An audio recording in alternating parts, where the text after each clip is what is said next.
Hi, I'm XCC Bullet, I'm Captain. and we're gonna give you a little bit of a inside look, I guess, at how the usual game, League of Legends. yeah, in League of Legends goes on. Basically, it starts out on a big map like this. There are 5 players, 2 down at bottom, 2 up at top, and 1 at mid. And then each one has their own set of 4 abilities, which you can see at the bottom, and then on the 2 on the right, called summoner abilities. Summoner abilities are selectable right before the game starts when you're setting up the character that you want. They're really just affected by whatever character you're playing and whatever play style you have. Like for me, I want to be as a tank, and what the one that's golden does is it'll shield the things called turrets, which you have 2 in each lane, and then 1 in front of the inhibs, and then 2 in front of what's called the nexus, which is what you have to destroy to win the game. And basically, it gives it a shield, but it's passive, which is while it's ready to cast, I guess you can say, it gives you a little bit of bonus damage. So helpful for early game. Yeah, and basically, what's going on now is you just kill the little evil minion things that are just running around. Those are called creeps, and you kill those to get gold if you get a last hit on it. But anytime it dies, it gives you experience anyways. Basically, what you want to try and do is you want to try and out level and out earn money with your opponents, I guess. And so if you can keep them from attacking your creeps, then it keeps them from getting gold. I mean, as long as they're nearby, they'll still get experience whenever your creeps die. But as long as you're pushing them back, they can't be getting gold from killing your creeps. And you also have the pushing advantage on them. They have to run from you instead of you run from them. Yeah, and so I mean, really, it's a lot of like cat and mouse, I guess you can say. You're trying to, if you get really low and you think that you can kill them, you go up a little bit to be like, oh hey, look at me, y'all should try and kill me. Then you gotta back away and then plan it right. On the lower left-hand corner where your character stats are, you can see that's 6 slots where you can purchase items. A lot of items are multiple steps, so you can buy pieces of them before you complete them. But the items, generally, they have several different classifications. There's defensive items that can give you armor or health or magic resist. There's attack items that give you damage or attack speed. And then there's a few other ones like boots. That's the store menu right there. You can always check the store menu when you're not like actually back at your summoner platform. But if you want to buy something, you'll need to port back to home and purchase something from there. And any time that you port back, it heals you for your full cost, or for your full mana and your full health. And lots of times you'll do that. Like if you're low health, you'll just be like, hey, I'm gonna go heal. You port back, and so the games on average take about 30 to 45 minutes, I'd say. Yeah. And it's just all who has the better team, who has the better decision making, the teamwork. It's all a serious team-oriented game. There's very few where one person is the deciding factor. Mm-hmm. Even if you're playing solo queue, playing by yourself, it's still important to let your teammates know, things that you're playing on. Like, hey, let's team gank this person. Like right here, this is where they had somebody that had been staying in the jungle, which is the wooded area, the entire game, and he ended up going up into those bushes, and he was like, hey, let's gank, which is what we say if you want to go and set up to kill a certain group. Someone. Yeah. And so that's why you just see they just pulled me, and then I just died because that was a 3v1. There was nothing I could really do.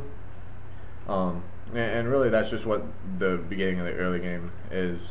And early game kills, I mean, don't worry about them too much. It's important to get kills early game, but it doesn't decide the game. So if you die once or twice or even a couple times early game, it doesn't mean that oh my god, the game's over, they're going to steamroll you.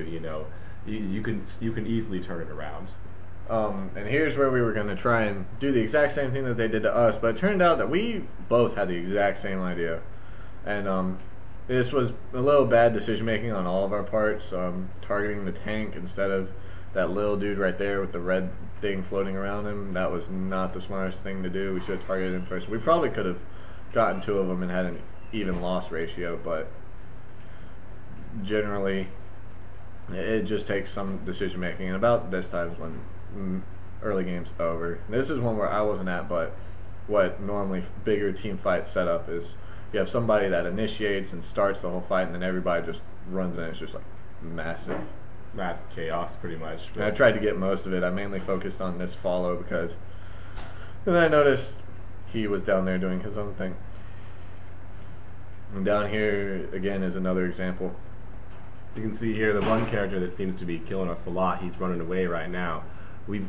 About mid game we realized we need to kill him first. So basically we started chasing him as soon as possible. And once he dies, we can pretty much kill the rest of the team. And the thing that I was trying to do is I wanted to stay near them because I had an item called the Sunfire Cape, and it basically provides an AoE damage, so it's still nuking their health a little bit.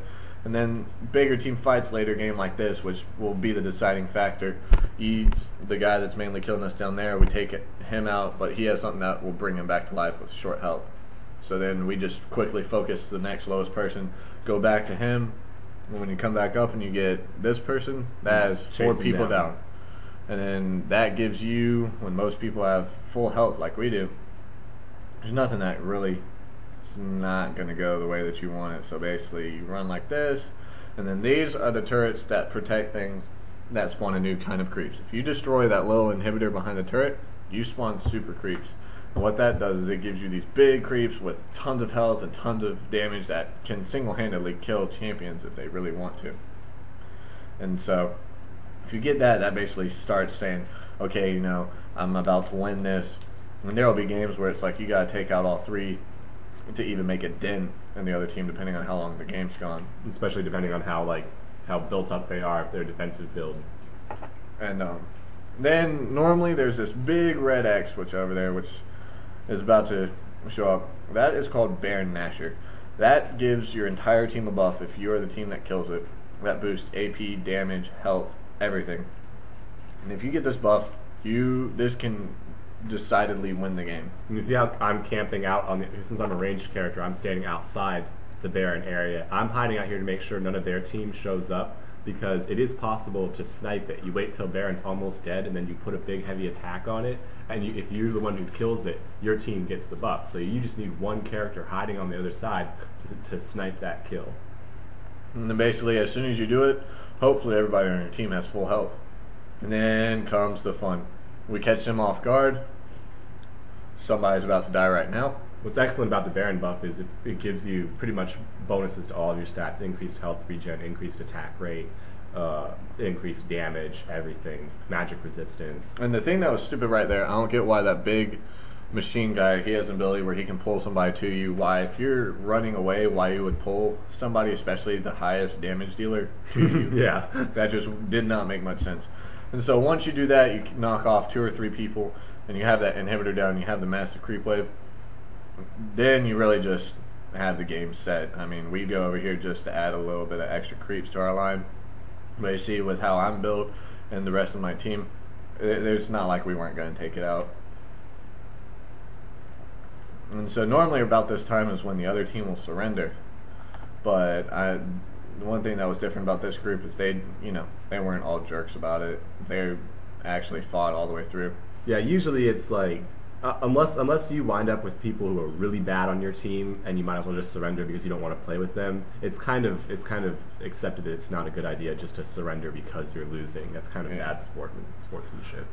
But I mean, lots of times when the creeps get here, especially with a team like this where they do have capability of killing us, but it's just the way that the game progressed and our placement compared to theirs just didn't work out in their favor. It could have easily changed right around here and made this game go on for a lot longer, but I mean, this is a generalization of a game. Hope you guys enjoyed it, and yeah, I guess we will catch you later. Kaboom. Kaboomy. Victory. Victory, we win. 3 times. Bye guys.